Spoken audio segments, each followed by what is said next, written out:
Olá, boa tarde. Em homenagem ao Dia das Mães, comemorado no próximo domingo, o JC Debate começa hoje uma série de programas especiais.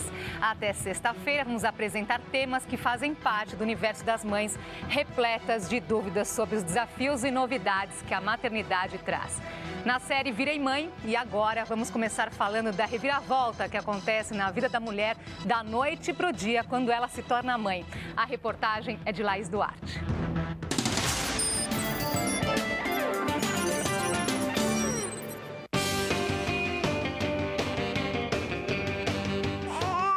Calma, filhinho, calma.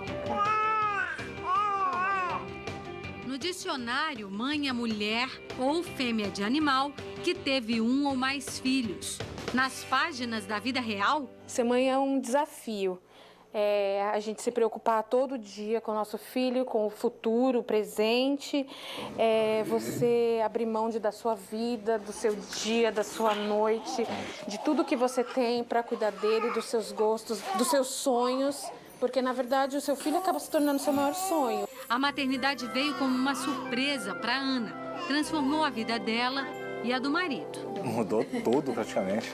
A rotina, o sono, as prioridades, o desejo de dar uma vida boa para eles, para a família. Foi uma gravidez complicada. Ana teve enjoos, dores, inchaço, pressão alta, depressão. Mas de tudo, nos 9 meses antes do Eduardo nascer, o que mais incomodava era o julgamento de outras mães.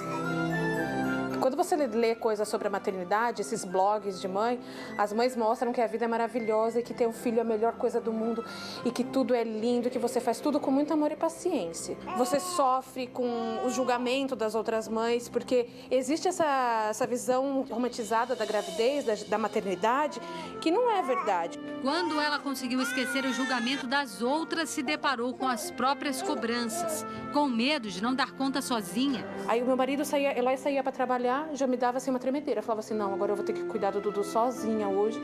E já começava a chorar de medo de ficar com ele, porque ele chorava dia e noite. Hoje, Eduardo está com 3 meses e vendendo saúde em seus enormes olhos azuis. E com ele, Ana aprendeu que bebês não mamam e dormem o tempo todo, como costumava ouvir. Bebês também choram. Ana aprendeu lições bem diferentes da imagem romântica da maternidade. Quando você é mãe, você fala, nossa, quando você faz o pé, é uma das coisas mais lindas do mundo, assim. Você fica tão feliz. Ana aprendeu também que por trás de tantas dificuldades está o amor mais fácil do mundo. Muito feliz, fica até vontade de chorar. Ele é o meu amor.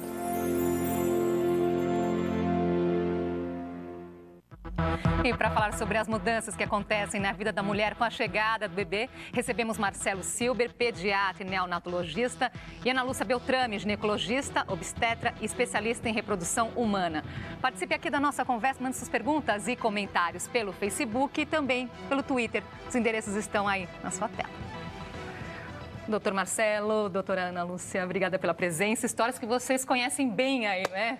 Como a da Ana também, que falou aí na reportagem. A gente pode dizer que acontece mesmo, é uma reviravolta na vida da mulher, a partir da chegada do bebê, da noite para o dia, assim, não tem como se preparar para esse momento aí, esse período de transição. Andressa, obrigado pelo convite.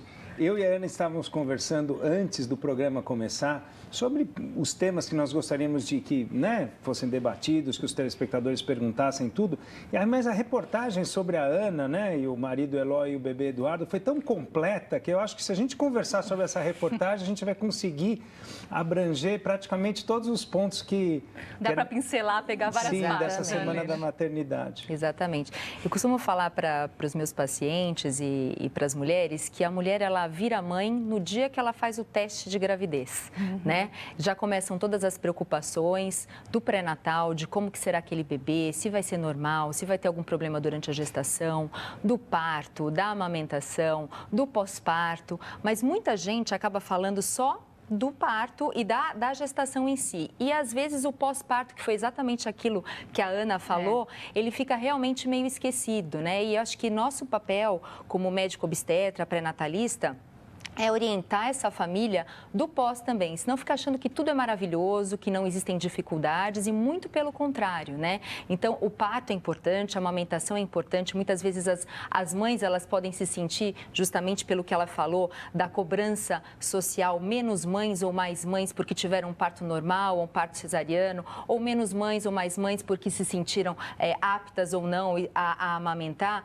mas, na verdade, cada um com as suas peculiaridades, é mãe, né? Qualquer tipo de atitude não vai fazer dela mais mãe ou de procedimento menos mãe, né? E o pós-parto, ele tem que ser preparado durante esse pré-natal.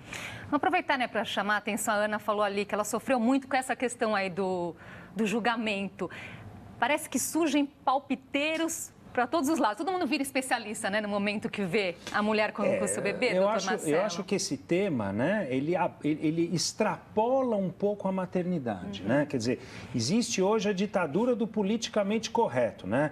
Você deve fazer exercício físico, tua alimentação deve ser de tal monta, você tem que ter uma postura pessoal e social e profissional determinado, tudo. Quando você é mulher, eu acho que eu tenho uma filha, né, e um filho, é um pouco aumentado. Por quê? Porque a mulher, além de tudo isso, ela tem que, entre aspas, casar, depois ela tem que ser mãe e depois tudo. Aí, quando ela fica grávida, quando ela recebe a notícia que a Ana Lúcia falou, aí aquilo cresce, né? Como é que vai ser essa criança? Vai ser uma criança dentro da minha expectativa? Como é que eu vou conseguir cuidar dessa criança? E aquela criança ideal, né, padronizada, certinha, é colocada na cabeça dela. Muitas vezes essa criança ideal não nasce. Nasce, por exemplo, uma criança prematura, nasce uma criança com 30 semanas que pesa 800 gramas, desculpa, e que vai ter uma abordagem médica e mesmo no exercício da maternidade, da paternidade, totalmente diferente. Então, você tem nessa situação, por exemplo, uma reversão completa da expectativa. Então, você precisa afastar aquela criança linda de 3 quilos, que todo mundo vai olhar na janelinha do vidro da maternidade, para uma criança, por exemplo, que pode ficar, às vezes, semanas ou até meses numa UTI neonatal. Então, a realidade, como a Ana bem colocou, às vezes é muito diferente da expectativa, né? E do ideário imaginado pela sociedade e por ela mesma. E aí é que é importante também olhar para essa mãe, não é, doutora Ana Lúcia? Dúvida. Porque a gente, se for pensar, no momento que nasce um bebê, mas nasce também uma mãe. Exatamente. E no momento do nascimento, muitas mulheres não sabem que existe uma tristeza nos primeiros dias, que é o que a gente chama de blues puerperal, que é esperado justamente por conta da queda hormonal, da privação de sono, da mudança do estilo de vida. Então, é normal que aquela mulher se sinta mais melancólica, mais triste, mais chateada, mais emotiva, muitas vezes chora durante aquele período e muitas delas se sentem culpadas porque está tudo tão certo, meu bebê é normal, meu filho é normal, tem uma família bonita, por que eu estou triste, né? Então, cabe a nós orientá-las que isso pode acontecer, que isso faz parte de todo o processo, que não tem nada de errado disso acontecer, né? E quando você falou que nasce uma mãe, nasce uma mãe, nasce um bebê, nasce um pai e nasce uma família, né? Esses 4 nascimentos, eles só ocorrem para cada pessoa uma única vez. Olha que interessante. Quer dizer, você pode ter mais filhos, você pode ter outras uniões, você pode ter várias situações na tua vida, mas o nascimento do primeiro filho, esses 4 nascimentos em conjunto da família, do pai, da mãe e do bebê, é único. Doutora Ana, te perguntar agora uma questão pessoal, né? Você tem o Rafael de 11 anos, né? E o Guilherme de 8. Quer dizer, ginecologista, obstetra, especialista em reprodução humana, conhece aí o corpo da mulher como ninguém. Mas na sua experiência pessoal, o que aconteceu aí nesse período de transição que também falou, nossa, olha, isso me surpreendeu de alguma forma? O fato de ser médica especialista na gestação, né, na mulher, não me fez diferente de outras mães. Tá? As angústias, existe uma coisa que é a informação, que eu acho que é muito importante a gente ter e dar as informações para a paciente, mas existe o emocional também. Então, as mesmas angústias, o blues puerperal, a angústia de pensar que o bebê ele vai acontecer alguma coisa com ele, colocar do lado da cama, ver se está respirando, colocar o espelhinho, eu passei por tudo isso. Porque eu costumo falar para as pacientes que quando nasce a placenta, nasce o bebê, depois vem a placenta, imediatamente nasce o medo e a culpa, né? Todas nós, mães, a gente carrega com a gente esse medo e essa culpa que muitas vezes é difícil da gente balancear, né, o quanto que é real e o quanto que é um pouco fantasioso e decorrente desse sentimento. E aí a importância do pai, né? O meu marido é uma pessoa muito presente e eu acho que o Marcelo compartilha dessa ideia de que o pai ele tem que ser realmente muito presente, porque ele muitas vezes vai ser o ponto realmente de equilíbrio desse momento, né? Que muitas vezes a mulher ela está realmente conturbada por conta de todo o processo de modificação física e emocional, e o homem do lado faz toda a diferença durante essa fase da vida da mulher. Antes de falar do papel do pai, nós vamos começar aqui, passar um vídeo aqui no telão para as pessoas verem. Ele foi produzido e cedido para a gente pela Perestroika, que é uma escola que desenvolve uma série de atividades, e entre elas já desenvolveu um curso para mães. E no vídeo elas respondem a seguinte pergunta: o que você gostaria de saber antes do seu filho nascer, mas que ninguém nunca lhe contou? Vamos ver aqui algumas respostas. Você também vai precisar de colo e você vai precisar de ajuda. Exatamente. Acho que tá aí, né? Aproveitando, é para comentar justamente. Você vai precisar de colo, vai precisar de ajuda e vai precisar também do pai ali do lado, né, doutor Marcelo? Isso, o pai, né? O pai, eu sempre falo que mãe, você é. Que quando nasce a criança, aquela catarse, você é. Pai, você conquista o direito de ser. Mãe é passiva, você é mãe. Pai é ativo, você busca a paternidade. Mas uma vez que você busque essa paternidade, os meus filhos não tinham grande diferença se a minha esposa Rosana ou eu colocássemos para dormir depois de 1 ano ou 2 anos. O pai é aquela figura, é o grande outro, né, segundo Freud. Ele é aquele elemento que a criança começa a perceber que ele não é, que ele está começando a fazer parte da vida dela. Ele é o estabilizador emocional. Ele é a pessoa que garante a segurança, é a pessoa que vai tentar modificar algum hábito familiar ou pessoal. Ele coloca limites, às vezes, na mãe. Estávamos conversando antes do programa, por exemplo, que a mulher, ela sempre tem uma ambivalência dentro dela. Ao mesmo tempo que ela quer que o homem, que o pai participe, ajude a trocar fraldas, a esquentar a mamadeira quando for o caso, a colocar para dormir, ela quer muito isso. Mas, ao mesmo tempo, como a Andressa bem lembrou, você está trocando a fralda errado. Você não está fazendo isso certo. Não segura assim que assim não pode, Isso. Né? Ela é mãe loba, ela quer centralizar para ela. Então, essa ambivalência tem que ser percebida pelo homem, de se colocar do lado, né? Não tentando tirar as funções maternas, mas tentando sempre agregar e dando aquela qualidade que vai dar toda a harmonia familiar. Pois é, né? Como fazer disso uma parceria ideal? Porque justamente a mãe precisa de ajuda, mas assim, o jeito dela é o melhor jeito. Então, exatamente, exatamente. E assim, e nós, profissionais de saúde, temos que ser parceiros da família também, né? Porque a sociedade já coloca tanto o que é certo, o que é errado, os moldes. Isso. Então, é nosso papel adequar aquela realidade melhor para aquele casal e para aquela criança. Me fez lembrar até uma outra situação, vou contar aqui para vocês. O Rodrigo, que é repórter aqui do Jornal da Cultura, pai recente, né, contou pra gente uma história outro dia, dizendo que ele chegou em casa e a esposa estava lá tentando fazer o bebê dormir, nada.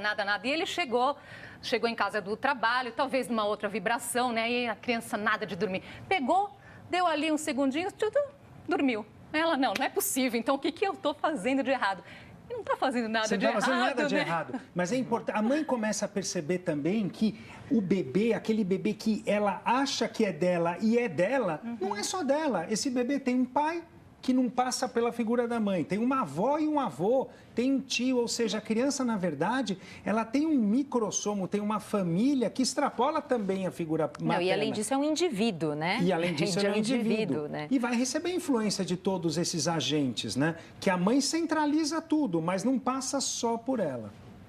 E que dica dá para ela, então, para delegar e sem culpa também? Claro. Eu acho que todas as mães, as que estão gestantes, né, o que eu costumo orientá-las, é para se prepararem não só para o momento do parto e da amamentação, mas sim para o pós-parto, para saber delegar, se preparar depois, como cuidar, saber que não é uma grande maravilha, que vão ter angústias, privação de sono, estresse, modificação do estilo de vida e que não se sinta mais ou menos culpada por ter seguido aquelas determinadas orientações ou determinados padrões impostos pela sociedade. perfeito que a Ana Lúcia colocou. E uma coisa que eu também agregaria o que está perfeito é a individualização. Eu sempre falo para os pais, olha, nunca nasceu ninguém com esse pai e com essa mãe. O teu bebê é um bebê único. Então, nós vamos ter que descobrir juntos quais são as particularidades do bebê. Como ele gosta de ser amamentado, como ele gosta de ser colocado para dormir, colocado para ninar. Tem crianças que gostam de ser um pouco estimuladas para mamar. Com algumas crianças, se você faz isso, por exemplo, ela se perde na amamentação.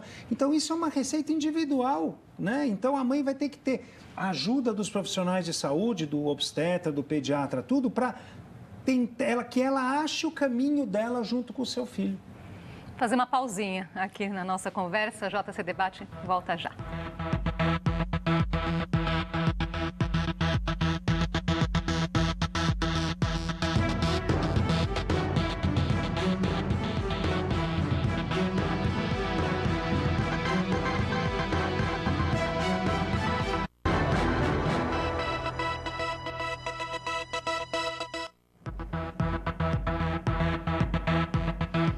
Já estamos de volta com o JC Debate especial Virei Mãe e Agora. Hoje conversamos sobre os desafios enfrentados pela mulher quando se torna mãe.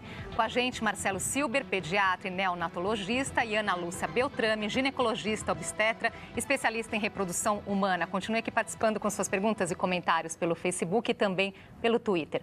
Dar à luz e cuidar do bebê exigem um grande esforço emocional das mães.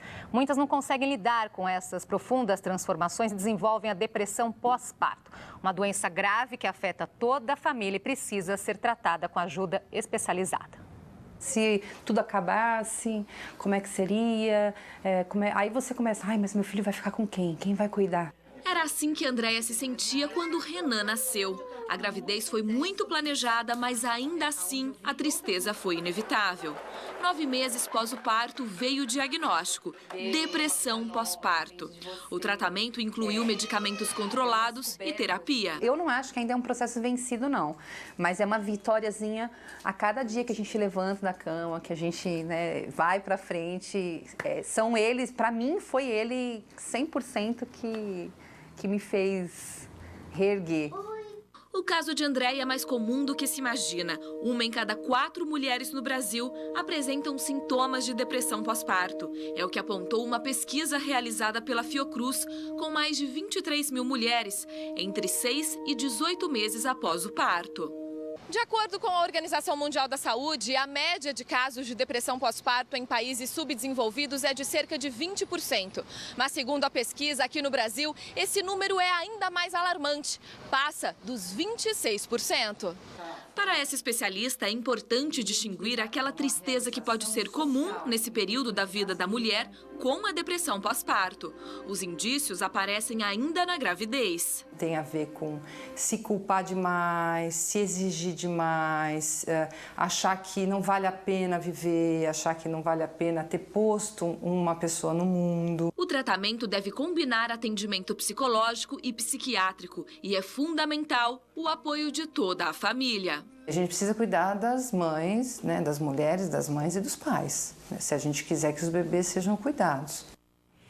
A doutora Ana Lúcia falou um pouquinho até desse assunto no primeiro bloco, que existe assim uma tristeza. Sim, que é o blues. Que é o blues, que é natural. É natural, fisiológico, esperado, que é aquela tristeza, imediatamente, ela começa de 2 e vai até normalmente 7, no máximo 10 dias pós-parto. E ela pode ser decorrente dessa queda hormonal brusca, pelas modificações gravídicas, que são subitamente interrompidas. E além disso, pela privação de sono, mudança de estilo de vida, mas isso é natural, que é diferente da depressão pós-parto. A depressão do pós-parto, normalmente ela aparece depois, habitualmente depois de 1 mês após o parto. Ela é mais insidiosa, ou seja, ela não é tão abrupta, ela vai sendo mais lenta. A mulher, ela vai perdendo realmente o ânimo de viver, ela vai se limitando a ficar mais em casa, ela não consegue e não tem prazer em cuidar do bebê, em fazer suas atividades habituais. Então, é um quadro diferente. Existem algumas mulheres que têm um risco maior de desenvolver depressão pós-parto. Aquelas que têm um histórico de depressão durante a gravidez, como a própria psicanalista falou, aquelas que se cobram demais, que são muito ansiosas. Muitas vezes a gente percebe esse risco aumentado durante o pré-natal e já existem algumas medicações que podem ser introduzidas durante a gravidez e mesmo no pós-parto, na amamentação, que são alguns tipos de antidepressivo que a gente consegue tratar juntamente com a psicoterapia dessas pacientes. A Grace Fabiana, ela coloca aqui, né? Muito legal esse tema, eu tive meu bebê no final de março e realmente ninguém fala como é difícil o pós-parto, doutor Marcelo. Eu acho que ninguém fala como é tão difícil o pós-parto, porque imagina-se uma criança ideal. Imagina-se um menino ou uma menina com determinadas características de peso, de altura, de vitalidade, de vigor, de amamentação. E as crianças são muito diferentes entre si, né? As crianças têm necessidades diferentes, físicas, né? Então, você não pode comparar, por exemplo, uma criança com pais grandes, aquela criança que mama muito, tudo, com às vezes mais pequenininha, né? Menor, num percentil mais baixo. Tem crianças que têm algumas dificuldades. Vou dar um exemplo que é muito conhecido pela boa parte dos nossos telespectadores e telespectadoras, as crianças que têm refluxo, né? Elas têm uma queimação, elas têm uma esofagite, elas têm uma dificuldade, às vezes, na amamentação. E isso pode linkar com o tema da depressão. Quer dizer, minha criança não mama bem, eu não consigo fazer ela mamar de uma maneira feliz, tranquila, tudo, e eu não tenho competência para conseguir formatar essa amamentação. Não é verdade, você tem competência, mas, infelizmente, a criança tem um problema médico, né? Aí você pode diagnosticar, por exemplo, uma doença de refluxo, medicar a criança, quando é o caso, obviamente, né? A criança fica mais tranquila. Eu dei um exemplo de dezenas de exemplos que nós poderíamos dar e que podem ser resumidos da seguinte maneira: as crianças são diferentes e os profissionais específicos, o pediatra, no trato da criança, ou obstetra no trato das angústias e problemas maternos, são os profissionais que devem ser observados, analisados pela paciente, pela mãe, para que ela possa ter uma ajuda na sua conduta. Muito melhor do que os tais blogs e outras informações não específicas. Acho que é daí uma informação importante, até para a mãe não se sentir assim, obrigada a ouvir tantas sugestões aí. Claro, é por isso que ela tem o obstetra e o pediatra, né? Para a gente orientá-las da maneira mais correta, né? Com informações técnicas boas. E esse rol pode ser aumentado. O pediatra pode, por exemplo, pedir ajuda de um fonoaudiólogo para fazer a criança, por exemplo, no comecinho mamar melhor.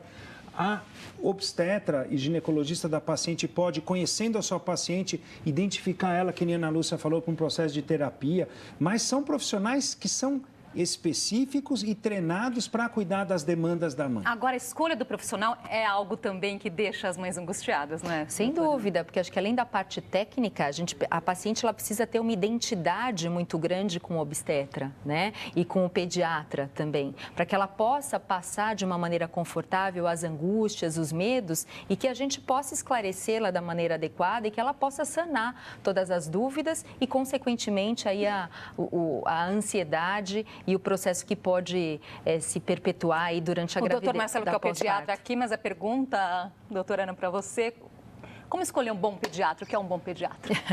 Eu acho que um bom pediatra é aquele que, além de tecnicamente bom, ele é parceiro da família, né? Porque, como ele mesmo disse, o Marcelo, assim como existem crianças diferentes, existem pais e mães diferentes, né? Então, como se uma mãe não quer amamentar por opção, por exemplo, as francesas não amamentam, né? A grande maioria das francesas não amamentam, ela não vai ser mais mãe ou menos mãe por isso. Então, acho que cabe ao pediatra adequar aquela situação para aquela família e para aquele bebê e o melhor bem-estar para todos, né? Para todo mundo.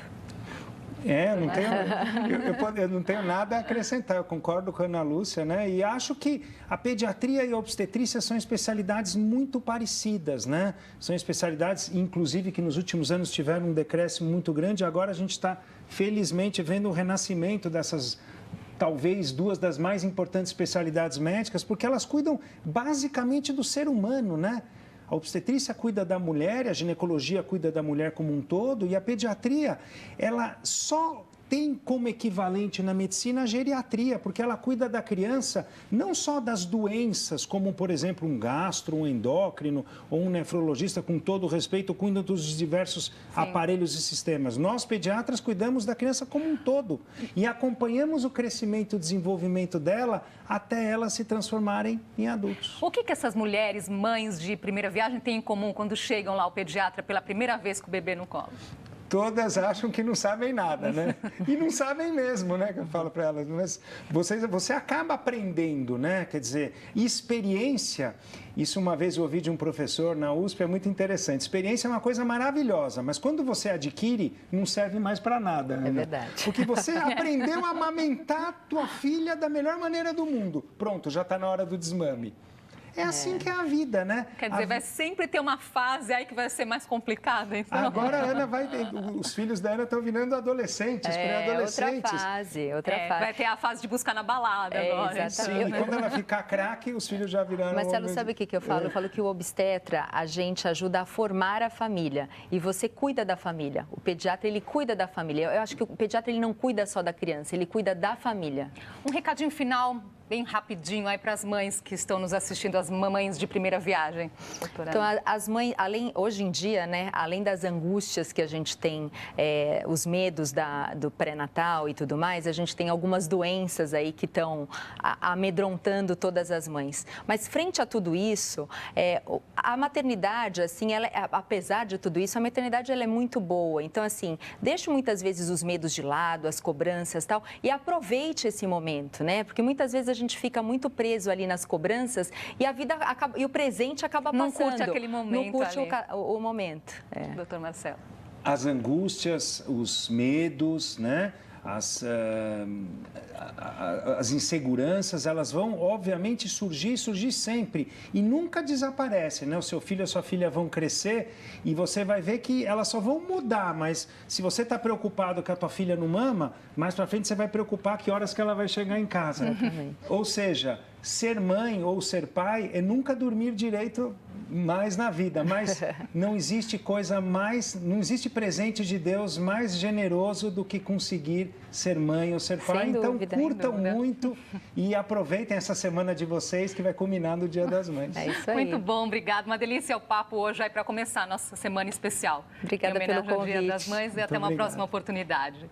E o JC Debate fica por aqui. Nós voltamos amanhã, 12h30, e no segundo capítulo da série Virei Mãe. E agora nós vamos falar sobre amamentação. Participe enviando as suas dúvidas. E para inspirar, deixamos vocês com imagens da Escola Perestroika. As mães responderam a seguinte pergunta: o que você gostaria de saber antes do seu filho nascer, mas que ninguém nunca lhe contou? Uma ótima tarde para você. Até amanhã.